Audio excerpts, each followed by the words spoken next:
100% fee రాయితీతో AI నేర్చుకోవాలనుకుంటున్నారా? Attend quality third gen AI test 2025.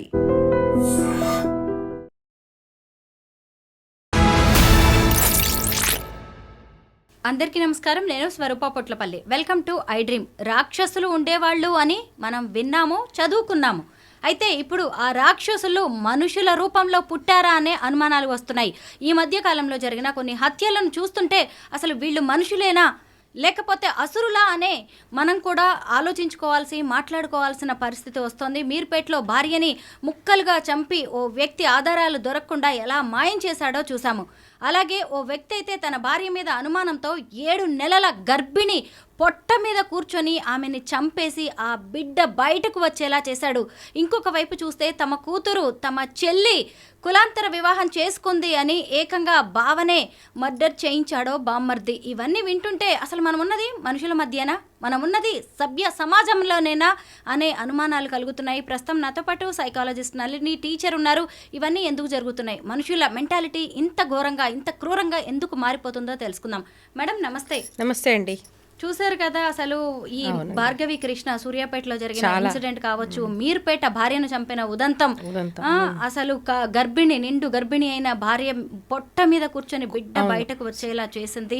ఇవన్నీ వింటుంటే మనసు ద్రవించిపోతుంది. అసలు వీళ్ళు మనుషులేనా అనిపిస్తోంది. మీరేమంటారు, ఎందుకు మనుషుల్లో రాక్షస ప్రవృత్తి ఇంతగా పెరిగిపోతుంది? మీరు అన్నమాట కరెక్ట్. మనుషులలో అంటే దైవం మానుష రూపేణ అనేది ఇప్పటివరకు విన్నాం, కానీ ఇప్పుడు ఇక రాక్షసులు కూడా మానవ రూపేణ మన మధ్యలోనే తిరుగుతున్నారు, మన పక్కనే ఉంటున్నారు అనే ఒక ఆలోచన వెన్నులో వణుకు పుట్టించే పరిస్థితులు. అంటే చనిపోవడం లేదా చంపేయడం, హత్యలు అనేవి అంతకుముందు ఒక ఇన్సిడెంట్గా ఒక సమాచారంగా వింటుంటే ఇప్పుడు ఒక్కొక్కటి ఒక స్టోరీ అయిపోతుంది. మనకి వివరాల్లోకి వెళ్ళాలంటే కూడా భయమేసే పరిస్థితుల్లో అంత రాక్షస ప్రవృత్తి, చంపే విధానంలో కూడాను ఒక కచ్చ. ఈ తెలంగాణ ప్రిజన్స్ సంబంధించిన దాంట్లో పనిచేసే పోలీసులకి వాళ్ళకి స్ట్రెస్ మేనేజ్మెంట్ వాటి మీద సెషన్స్కి వెళ్తూ ఉంటాం అన్నమాట. అలా వెళ్ళిన సందర్భాల్లో అప్పుడప్పుడు మీరు ఎలాంటి ఖైదీలను చూస్తారు అంటే ఏ ఖైదీలు జనరల్గా మీరుండే జైల్స్లో వస్తుంటారు. ఇట్లా మాట్లాడినప్పుడు చాలాసార్లు వాళ్ళు షేర్ చేసిన విషయం ఏంటంటే ఎక్కువ ఇక్కడ జైల్లో శిక్ష అనుభవిస్తున్నారు ఎక్కువ శాతం క్షణికావేశంలో చేసిన తప్పులు. అదే హత్య అయినా కానివ్వండి, దాడి అయినావ్వండి, ఏదైనా సరే క్షణికావేశంలో అని అనేవారు. సో చాలా వరకు ఏమనిపించేది అంటే దేర్ విల్ బి ఒక మూమెంట్ ఉంటుంది. ఆ టైంలో నీకు కోపం కానీ కచ్చ కానీ బాధ కానీ ఏదైనా వచ్చేసినా కూడా అప్పటికప్పుడు ఆ ఫీలింగ్ని అడ్రస్ చేయాలని అనుకున్నప్పుడు ఇలా ఒకరి మీద ఒకరు దాడి చేయటం, అది అనుకోకుండా ఎక్స్పెక్ట్ చేయకుండానో లేకపోతే ఎక్స్పెక్ట్ చేసైనా సరే అది చావుకు వెళ్ళడం, దాని ద్వారా ఇంకొకళ్ళు శిక్ష పడటం అనేది వరకు ఇప్పటివరకు చూస్తూ ఉంటాం మనం.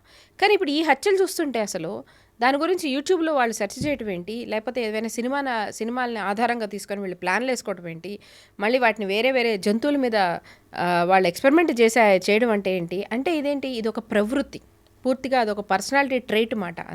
అంటే అది ఒక రోజులో రాదు, ఒక ఐడియా వల్ల రాదు. ఇప్పుడు ఒకవేళ మీరు ఇదే తీసుకోండి, ఈ మీర్పేటదే తీసుకోండి, భార్యతో అతనికి ఉండటానికి ఇష్టం లేదు, ఇప్పుడు ఏమంటున్నారు వేరే స్త్రీతో సంబంధం ఉన్నది, అందుకని ఈమెను చంపేస్తే ఆమెతో ఉండాలని కోరుకుంటున్నాడు అని నన్ను అనుకుందాం.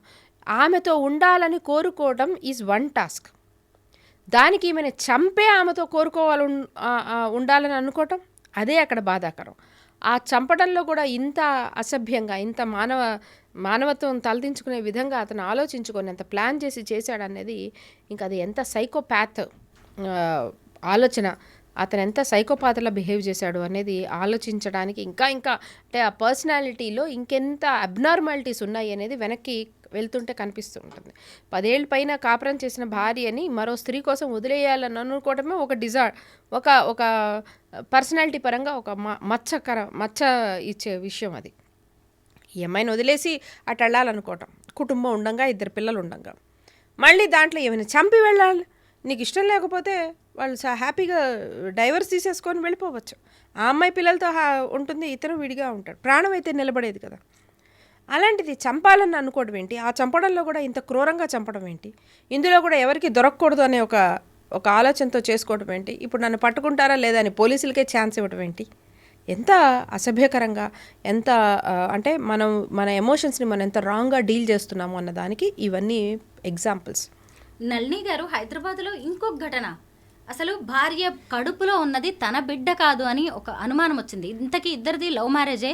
మధ్యలో కొద్ది రోజులు ఇద్దరికి గ్యాప్ వచ్చింది, ఎవరి దగ్గర వాళ్ళు ఉన్నారో. ఆ తర్వాత భార్య ప్రెగ్నెంట్ అయింది. అయితే ఆ కడుపులో బిడ్డ తనది కాదు అని ఒక అనుమానం కాస్త పెను భూతమైపోయింది అతనికి.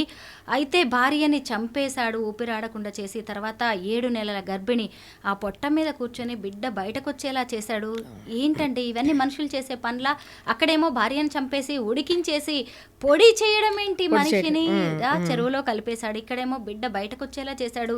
వీళ్ళు మగాళ్ళేనా, మనుషులేనా? మనుషులు మాత్రం కాదండి అసలు. మాది ఇప్పుడు అంటే ఇదే ఆపోజిట్ కేసు చెప్తాను నేను. ఇప్పుడు కేరళలో ఒక అమ్మాయి ఒక అతన్ని ప్రేమించి తర్వాత ఇంట్లో వాళ్ళు మంచి మెరుగైన సంబంధం చూసారని అంటే ఆ సంబంధం చేసుకుందామని చెప్పేసి మన ఇద్దరం విడిపోతామని ఇతనంటే ప్రేమికుడితో చెప్తే ప్రేమికుడు ఇంతకాలం ప్రేమించాక ఇప్పుడు ఎలా వదిలేస్తాం అన్నాడని అతన్ని పిలిచి మరి ఇంటికి పిలిచి మరీ మంచిగా కబుర్లు చెప్తున్నట్టు చెప్పి అతను తాగే డ్రింక్లో ఆమె మూలికలు ఉపయోగించి ఒక విషం లాంటి పదార్థం అందులో కలిపింది. అతని ఇంటికి వెళ్ళాడు. వామిటింగ్స్ ఇవన్నీ అయ్యి రాత్రంతా విపరీతమైన వామిటింగ్స్, డీహైడ్రేషన్ అయిపోయి తర్వాత రోజు పొద్దునకి అతను ప్రాణం పోయిన సందర్భం కూడా చూసాం. అంటే స్త్రీ కూడా ఇలాగ చేసిన కేసు రీసెంట్గానే చూసాం. ఇలా స్త్రీ కానివ్వండి, పురుషుడు కానివ్వండి, నేర ప్రవృత్తి, నేరం చేసే వైపు వాళ్ళ మనసు ఆలోచనలు వెళ్ళడం ఒక నేర ప్రవృత్తి. దాంట్లో ఇందులో మళ్ళీ రాక్షస ప్రవృత్తి. ఇప్పుడు మీరు చెప్తున్నది ఏంటంటే బిడ్డ తనది కాదు అనుకున్నప్పుడు ఆ చంపిన విధానం కానివ్వండి, బిడ్డ తనది అవునో కాదో అనే డౌట్ వస్తే ఆ డౌట్ తీర్చుకోవడానికి సైంటిఫిక్గా ఎంత మంచి మార్గాలు ఉన్నాయి. DNA టెస్ట్ చేసుకో. అసలు ఒక బంధం, వాళ్ళ ప్రేమ వివాహం కానివ్వండి, లేకపోతే పెద్దలు కుదిర్చిన పెళ్ళే కానివ్వండి, ట్రస్ట్ అనేది కదా ఒక మెయిన్. నమ్మకం అనే ఒక బేస్డ్ మీద కదా ఏ రిలేషన్ అయినా ఉంటుంది. తల్లి బిడ్డల మధ్యలో అయినా, ఫ్రెండ్స్ మధ్యలో అయినా సరే, ఎవరి మధ్యలో అయినా సరే ఒక ట్రస్ట్ అనేది ఒక బేసిక్ ఇన్వెస్ట్మెంట్ కదా.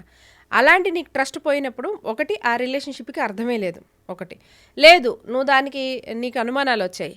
ఎన్ని సైంటిఫిక్ అండ్ మెడికల్ మెథడ్స్ ఉన్నాయి అది ప్రూవ్ చేసుకోవడానికి. అంటే అవగాహన లేకపోవటం, కేవలం ఎమోషన్స్కి మాత్రమే ఇంపార్టెన్స్ ఇవ్వడం. ఇక్కడ మనకి ఉన్న బుద్ధిలో ఎమోషన్స్ కావాలి, తెలివితేటలు ఉండాలి. అంటే బుద్ధిపరమైన నైపుణ్యాలు ఉండాలి, ఎమోషన్స్కి సంబంధించిన స్కిల్స్ కూడా, ఎమోషనల్ స్కిల్స్ ఉండాలి, ఇంటెలెక్చువల్ స్కిల్స్ ఉండాలి.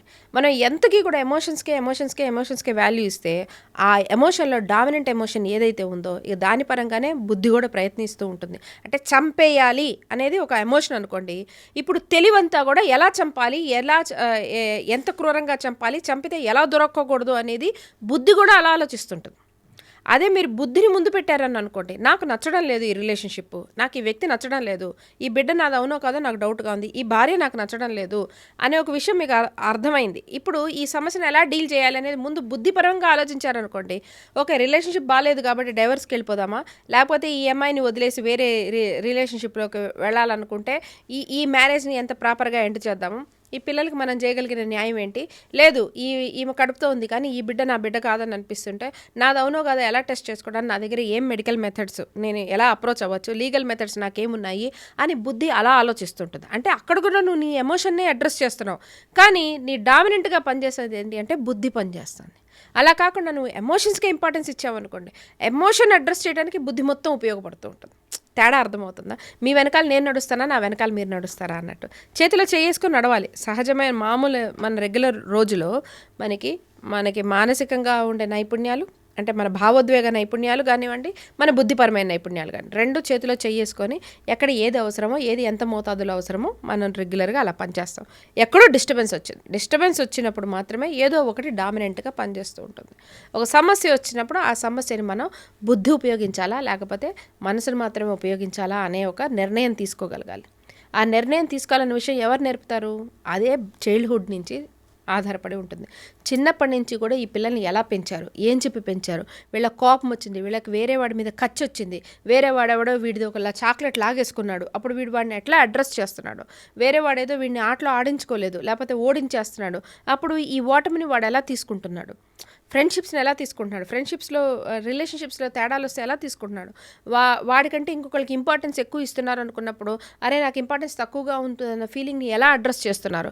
ఇవన్నీనే మనం పిల్లల్ని పెంచే టైంలో మనం ఇవన్నీ డీల్ చేయడమే మనం వాళ్ళని జాగ్రత్తగా ఉండి నేర్పిస్తూ ఉంటే ఎమోషనల్ బ్యాలెన్స్ అనేది పెద్దయ్యాక వాళ్ళకు వస్తుంది. అలా కాకుండా చాలా వరకు కూడా ఇప్పుడు కూడా మేము చాలా పేరెంటింగ్ సెషన్స్లో చెప్తాం. పేరెంట్స్ అంటే పిల్లలకి టైంకి అన్నం పెట్టారా, టైంకి స్కూల్కి పంపించారా లేదా, రెడీ చేశారా లేదా, టైంకి పడుకోబెట్టారా లేదా, అప్పుడప్పుడు బట్టలు ఇచ్చారా లేదా, అప్పుడప్పుడు ఇవి కొన్నారా, కాదు. మీరు వాళ్ళు 1000 రూపాయల బట్టల బదులు 100 రూపాయల బట్టలు వేసుకున్న పిల్లలకి ఏం తేడా ఉండదు. అవి ఏ వేసుకుంటే అవి వేసుకొని వాడు ఆడేసుకుంటూ ఉంటారు. పిల్లలు 5 స్టార్ హోటల్లో తిన్నారా, పెద్ద రెస్టారెంట్లో తిన్నారా, ఇంట్లో అమ్మది పెడితే తిన్నారా, వాళ్ళకి ఆ తేడా ఏం తెలీదు. వాళ్ళకి మెయిన్ మన బాధ్యత ఏంటి అంటే it's not about comforts and luxuries. వాళ్ళ ఎమోషన్స్ ఎట్లా వస్తున్నాయి, వాటిని ఎలా ప్రాసెస్ చేస్తున్నారు అనేది మాత్రమే తల్లిదండ్రులు గుర్తుపెట్టుకొని గమనించుకొని గ్రూమ్ చేయాలి. చేయకపోతేనే ఇలాంటి యొక్క డిజార్డర్స్, డిఫరెంట్ పర్సనాలిటీ డిజార్డర్స్లోకి వచ్చేస్తారు. అంటే వాళ్ళకి వచ్చే కోపం కానీ, వాళ్ళకి వచ్చే అనుమానం కానీ, వాళ్ళకి వచ్చే కోరికను కానీ ఎంత స్థాయికి వెళ్తే అంత స్థాయికి వెళ్ళి వాళ్ళు దాన్ని వాళ్ళ ఎమోషన్ని మాత్రమే అడ్రస్ చేసే ప్రయత్నం చేస్తారు తప్ప ల్యాక్ ఆఫ్ ఎంపతి అంటారు, సానుభూతి. అరే నేను చెంప పగలగొడితే, ఒకళ్ళు వచ్చి నన్ను చెంప పగలగొడితే నాకు ఎంత నొప్పి అనిపిస్తుందో, నేను కొడితే అవతల వాడికి కూడా అదే నొప్పి ఉంటుంది కదా అనే ఒక ఆలోచన ఉండాలి కదా. ఎంపతి అది లేకపోవడం. అంటే నాకు అనిపించే బాధ ఇదే అవతల వాడికి జరిగితే వాడు కూడా ఇంతే బాధపడతాడు కదా. అరే నాకు ఇలా జరగకూడదు అనుకునే విషయాన్ని నేను ఇంకొకళ్ళకి జరగకుండా చూసుకోవాలి అనే ఒక జాగ్రత్త, ధర్మం అనండి, నీతి అనండి, ఎంపతి అనండి, ఏదైనా సరే ఇలాంటి విషయాలు కూడా నేర్చుకోకుండా, ఇలాంటి మౌలికమైన విషయాలు నేర్చుకోకపోతేనే ఇంత దారుణాతి దారుణంగా చంపడము. నీకు మనిషి ఇష్టం లేకపోవడం వేరు, ఆ రిలేషన్ మెయింటైన్ చేసుకోవాలని అనుకోకపోవడం వేరు, అది నీ చాయిస్ ఉన్నది. కానీ ఇలా నన్ను మోసం చేస్తుందా, లేకపోతే నన్ను కాదంటుందా, నాకు ఎదురు చెప్తుందా, నాతో గొడవ పడుతుందా అనే ఒక విషయాలని వాళ్ళు ఆ ఎమోషన్స్ని ఎలా డీల్ చేయాలో తెలియక అవతల వాళ్ళు ఉన్నవాళ్ళు కూడా ఒక మనిషే, అది కూడా మన శరీరం లాంటి మరొక శరీరమే అనే ఒక భావాన్ని కూడా వదిలేసి, మానవత్వాన్ని వదిలేసి వెళ్ళిపోయారంటే అది ల్యాక్ ఆఫ్ ఎంపతి అన్నమాట. సో ఈ ఎంపతి లేకపోవటము, ఎమోషన్స్ని ఎట్లా డీల్ చేయాలో నేర్చుకోకపోవటము, ఏది బుద్ధితో డీల్ చేయాలి, ఏది మనసుతో డీల్ చేయాలి అనే ఒకటి ఆలోచించుకోవడానికి ఒక్క సెకండ్ టైం తీసుకోకపోవటం వల్ల ఇలాంటి అన్యాయాలు మనం చూస్తున్నాం. నళిని గారు, మనం ఈ సందర్భంగా ఇటీవలి కాలంలో పెరిగిపోయిన కులాంతర, మతాంతర వివాహాలు, వాటి వల్ల జరుగుతున్న పరువు హత్యల గురించి కూడా మనం మాట్లాడుకోవాలి. ఎందుకంటే అసలు ఒక 2 రోజుల క్రితం చూసారా, సూర్యాపేటలో భార్గవి అనే అమ్మాయి కులాంతర వివాహం చేసుకుంది అని కృష్ణ అనే అబ్బాయిని రాళ్లతో కొట్టి చంపారు. అదే నల్గొండ జిల్లా మిర్యాలగూడలో ఒక 6 ఏళ్ల క్రితం అమృత ప్రణయ్ ఇన్సిడెంట్ చూసాము. ఇప్పుడు ఆ అమృత జీవితం ఎలా ఉందో కూడా మనం చూసాము. అయితే ఈ మధ్య కాలంలో ఒక 2 నెలల క్రితం హయత్ నగర్ పోలీస్ స్టేషన్లో కానిస్టేబుల్ గా పనిచేస్తున్న నాగమణి ఇంకొక అబ్బాయిని లవ్ మ్యారేజ్ చేసుకుంది అని సొంత తమ్ముడే ఆమెనే నరికి చంపాడు.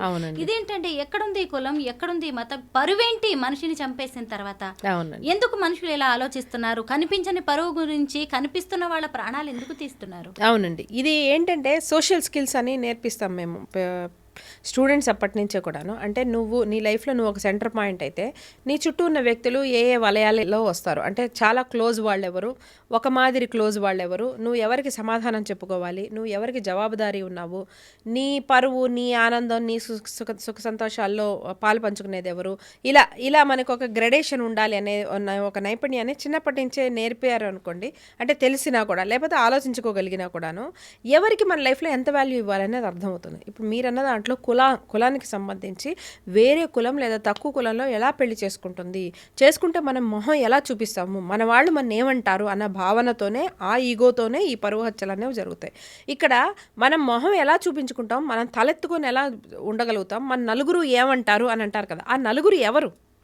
ఇప్పుడు ఇలా హత్య చేసే వ్యక్తే కానీ, ఇప్పుడు ఈ విషయంలో కానీ బావమరిది వరుస అయిన వాడు ఇప్పుడు చంపేశాడు కదా, ఎవరికి సమాధానం చెప్పుకోలేకపోతాను అన్న భావనతో ఈ హత్య చేశాడు. ఎవరు వాళ్ళు? ఆ వ్యక్తులు ఎవరు? ఆ వ్యక్తులు నిన్నో నీ అక్కనో పోషించిన వాళ్ళ, లేకపోతే రేపొద్దున ఆ అమ్మాయి జీవితం, ఆ అమ్మాయి ఎంత ప్రేమ అతని మీద పెంచుకుందో, ఆ అమ్మాయి ఎంత సైకలాజికల్ డిప్రెషన్లోకి వెళ్ళిపోతుందో, ఇప్పుడు ఎంత ట్రామా ఆమె జీవితంలో అనుభవిస్తుందో, ఎంత బాధపడుతుందో, ఆ బాధనంతా తగ్గించగలిగే వాళ్ళ? లేదు. కనీసం ఈ చంపినతనో ఆ అక్కనో వీళ్ళెవరి జీవితాల్లో అయినా 10 రోజులైనా సంతోషంగా ఉండటానికి ఈ ఎవరి ముందు తలెత్తుకుంటామని ఆలోచిస్తున్న వాళ్ళు ఎవరైనా అసలు కంట్రిబ్యూట్ చేశారా? రేపొద్దున వీళ్ళు ఏ డబ్బులు లేకనో అప్పుల పాలైపోతే అసలు ఆ నలుగురు వచ్చి ఆదుకుంటారా? ఇవేవి జరగవండి. ఇవన్నీ కాన్సెప్ట్స్. అమ్మో మన ఇంట్లో ఇలా జరిగితే అందరు మన ఏమనుకుంటారు, మనం తక్కువ చేస్తారు. ఎవరు వాళ్ళు? మనం ఎవరికి ఇంపార్టెన్స్ ఇచ్చి ఎవరికి హాని చేస్తున్నాము అనే ఒక ఆలోచన లేకపోవటం. అంటే ఆ సోషల్ స్కిల్స్లో ఎవరికి మనం వాల్యూ ఇస్తున్నాం, ఎవరికి వాల్యూ ఇవ్వట్లేదు. పర్సనల్ లైఫ్లో నిజంగా ఎవరు మనకి ఇంపార్టెంట్, మన కుటుంబము అని అనుకుంటే నా తల్లి తండ్రులు, మన సిబ్లింగ్స్ అని అనుకుంటే ఈ కుటుంబానికి నిజంగా అవసరమైన వాళ్ళు, అక్కడికున్న వాళ్ళు ఎవరు అనేది ఆలోచన లేకుండా ఎవరెవరినో ఆ కులంలో ఉన్న పెద్దల్ని, ఆ ఊరి వాళ్ళని, వాళ్ళందరినీ కూడా వీళ్ళ జీవితాల్లో అనవసరమైన అత్యధిక ఇంపార్టెన్స్ ఇవ్వటం వల్ల వాళ్ళందరూ ఏదో అనేసుకుంటారు, వాళ్ళందరూ వీళ్ళని తక్కువగా చేసేసుకుంటారు, వాళ్ళందరి దృష్టిలో వీళ్ళు పడిపోయారన్న ఒక ఇగోకి పోయి మనదైన వాళ్ళని మన నెస్ట్లో ఉన్న మనతో పాటు ఉన్న వాళ్ళని చంపేసుకోవటం అనేది ఎంత బాధాకరమైన విషయం. ఇది కేవలం లైఫ్లో ఎవరి ప్రియారిటీ ఏంటి అనేది తెలుసుకోలేకపోవటం వల్ల అంతే. మనకు జరిగేది ఏదో అందరూ టార్చ్ లైట్లు వేసుకొని చూస్తూ ఉంటారు అనే ఒక భావన. చిరునవ్వుతో అనే సినిమాలో హీరో అదే డైలాగ్ చెప్తారు, నీ జీవితం నీ తలేమి జాతీయ జెండా కాదు మావయ్య, అందరూ వచ్చేపోయే వాళ్ళందరూ చూసేది, ఏదైనా ఉంటే ఓ రోజు మాట్లాడుకుంటారు, 2 రోజులు మాట్లాడుకుంటారు, అతను వాళ్ళకి ఏం సంబంధం లేదు. ఏముంది అవునరా ఆ ఇంట్లో అమ్మాయి ఆ కొల్లం వాడిని చేసుకుని వెళ్ళిపోయిందిగా అంటారంతే. ఒకటే సెంటెన్స్ కదా. ఒకవేళ వాడు గుర్తొచ్చినప్పుడల్లా అదే సెంటెన్స్ అనుకుంటారేమో, అంతేగా వాళ్ళు. అందుకంటే వాళ్ళు ఏం పట్టించుకుంటారు? వీళ్ళకి పుట్టబోయే పిల్లల అడ్మిషన్లు చూసుకుంటారా వాళ్ళు? వీళ్ళ ఆర్థికపరమైన ఏ బాధ్యత ఎవడు ఏ బాధ్యత తీసుకోడు. కానీ ఓ మాట అనేస్తారు, వాళ్ళేదో వీళ్ళని అనేసుకుంటారు అనుకొని ఇలాంటి పరువు హత్యలు జరగటం అనేది కులము, మతము ఇవన్నీ కూడా చెరిగిపోతున్న రోజుల్లో, అంటే ఒక సమాజ నిర్మాణం జరగాలి అని మనందరం భావిస్తున్న సందర్భంలో ఇంకా ఇలా ఆలోచిస్తున్నారు. ఇంకా సమాజం ఇంకా ఇలాంటి ఒక అనవసరమైన విషయాల్లో తన్ని తానే ర్యాప్ చేసుకొని ఇంకా బాధపడుతుందా అని అనుకోవడం ఒక బాధ అయితే, దాంతో ఇంకా ప్రాణాలు తీస్తున్నారా అనేది బాధాకరమైన విషయం. మీరు అన్నట్టు 6 ఏళ్ల క్రితం ప్రణయ్ విషయంలో జరిగింది. ఏం జరిగింది అందరం చూసాం కదా. ఆ తండ్రి కూడా చివరికి చనిపోయారు కదా. చంపించిన తండ్రి ఇప్పుడు పరువు అని అనుకొని చనిపోయిన అతను ప్రాణం ఎక్కడ ఉంది? అదే పరువుకి మళ్ళీ ఆయన చనిపోయాడు, ఆ ప్రాణం ఎక్కడ ఉంది? ఇప్పుడు మిగిలింది ఏమిటి? ఆ అమ్మాయి ఆ పిల్లాన్ని పెంచుకుంటూ మిగిలింది అంతే. ఆ తల్లి కూడా భర్త లేని మనిషి, తల్లి అయిపోయింది. ఇప్పుడు మీరు నేను గుర్తొచ్చినప్పుడల్లా అయ్యో అదొక ఇన్సిడెంట్ అని అనుకుంటున్నాను తప్ప, ఒక్కడమైనా ఒక అడుగు ముందుకేసి ఆ అమ్మాయి ప్రణీత జీవితం బాగుపడటానికో, ఆ పిల్లాడి జీవితం బాగుపడటానికో మనం ఎవరైనా ఒక్కడిగైనా వేసి ఏమైనా ప్రయత్నిస్తే ఏమీ లేదు. ఎవరు పట్టించుకోరండి. 3 రోజులు 4 రోజులు అయ్యాక ఎవడేం పట్టించుకోడు. దానికోసం అతని చంపేసి ఆయన చచ్చిపోయి, అంటే we are not learning from the mistakes. మనం వేరే వాళ్ళ జీవితాల నుంచి కానీ, వేరే వాళ్ళ అనుభవాల నుంచి కానీ మనం ఏమీ నేర్చుకోవడం లేదు. కేవలం ఇంకా మన మూర్ఖమైన ఆలోచనలోనే మనం పట్టుకున్నాం అన్నది ఒక విషయం ఇక్కడ అర్థమవుతుంది. 2 ఆ అమ్మాయి పరంగా ఆలోచిస్తే they did not calculate the risk here. ఎంత ఇష్టం లేకుండా మ్యారేజ్ చేసుకుంటున్నప్పుడు ఇంకా ఎంత రిస్క్ ఉంటుంది, ఎంత యాక్సెప్టెన్స్ నేచర్ ఉంటుంది. మన రైట్ 18 ఏళ్ళు దాటిన ఎవరైనా సరే వాళ్ళకి ఇష్టమైన వాళ్ళని వాళ్ళు పెళ్లి చేసుకోవచ్చు, అది రైట్ ఉంది, కరెక్టే. కానీ లా కూడా ఎప్పుడు వస్తుంది? ఏదైనా ఒక అన్యాయం జరిగిపోయిన తర్వాత లాను, సెక్షన్లు అన్నీ అప్పుడు అప్లై అవుతాయి. కానీ ముందే ఎంతవరకు రిస్క్ ఉన్నది అనేది వాళ్ళు క్యాలిక్యులేట్ చేసుకున్నారా? అసలు ఈ ఫ్యామిలీ ఎప్పటికైనా సరే 6 నెలలు దాటినప్పుడు 6 నెలల నుంచి వాళ్ళ అమ్మ వచ్చి రోజు ఇంట్లో నుంచి వచ్చేసే అని అడుగుతోంది అన్నట్టు ఆ అబ్బాయి వాళ్ళ అక్క చెప్తోంది ఇప్పుడు. ఓకే, అంటే ఇంకా వాళ్ళ యాక్సెప్టెన్స్ లేని చోట అదే నెగిటివ్ మెంటాలిటీతో ఉన్న వాళ్ళ మధ్యలో ఉంటే అది వాళ్ళ ప్రాణానికి ఎంత ముప్పు, వాళ్ళు సేఫ్గా ఉన్నారా లేదా, యాక్సెప్ట్ చేసే పరిస్థితి ఉందా లేదా, ఎంత ఎక్స్ట్రీమ్కి వాళ్ళు వెళ్ళగలుగుతారు, ఇది తమ కుటుంబీకి సంబంధించే వాళ్ళు కూడా ఇక్కడ క్యాలిక్యులేట్ చేసుకోలేకపోయారు, రిస్క్ క్యాలిక్యులేట్ చేసుకోలేకపోయారు. 18 ఏళ్ళు దాటిన వాళ్ళకి మాకు పెళ్లి చేసే హక్కు ఉంది కాబట్టి మేము చేసేసుకున్నాం, మేము ఉన్నాము అని అనుకున్నారు. కానీ ఎవడి హక్కులు వాడు భరించగలిగేంత భరిస్తున్నా కూడా అది చూస్తూ మన గీతలు మనం గీసుకొని ఆగిపోవాలనుకునే ఒక విఘ్నత లేని సమాజంలో ఇంకా మనం ఉన్నామన్న విషయం వాళ్ళు గమనించుకోలేకపోయారు. సో ఆ రిస్క్ వాళ్ళు క్యాలిక్యులేట్ చేయలేదు. మనం ఇంకా గీత గీసుకొని ఒకరి జీవితం పైన మనకి ఇంతకు మేర మనం శాసించే హక్కు లేదన్న విషయం ప్రతి వాళ్ళు తెలుసుకోవాలి. ఆ తల్లిదండ్రులైనా సరే, తోబుట్టువులైనా సరే, ఎవరైనా సరే, తల్లిదండ్రులు పిల్లల విషయంలో అయినా సరే, పిల్లలు తల్లిదండ్రుల విషయంలో అయినా ఎవరైనా సరే, ఒకరి జీవితంలో మనం కొంతవరకే సలహా ఇవ్వగలుగుతాం, దూరం ఉండి కొంత మార్గదర్శకం చేయగలుగుతాం తప్ప పూర్తిగా ఒకరి జీవితాన్ని మొత్తం శాసించే హక్కు ఎవ్వరికి కన్నవాళ్ళకు కూడా లేదన్న విషయం ఫస్ట్ మౌలికంగా అందరు తెలుసుకోవాలి. అది తెలుసుకుంటేనే ముందు ఈ ఈగో, నన్ను కాదని ఎలా చేసుకుంటారో, నాకు కాదని ఎలా చేస్తారని ఒక ఈగో లోకి వెళ్ళి ఇలాంటి తప్పులు చేసి మళ్ళీ జీవితాంతం దీని కాన్సిక్వెన్సెస్ వాళ్ళు భరిస్తారు, అవతల వాళ్ళు భరిస్తారు. మన గీత గీసుకోవాలన్న విషయం అందరూ తెలుసుకోవాలి. Thank you so much Nalini గారు, చాలా మంచి విషయాలు చెప్పారు. Thank you.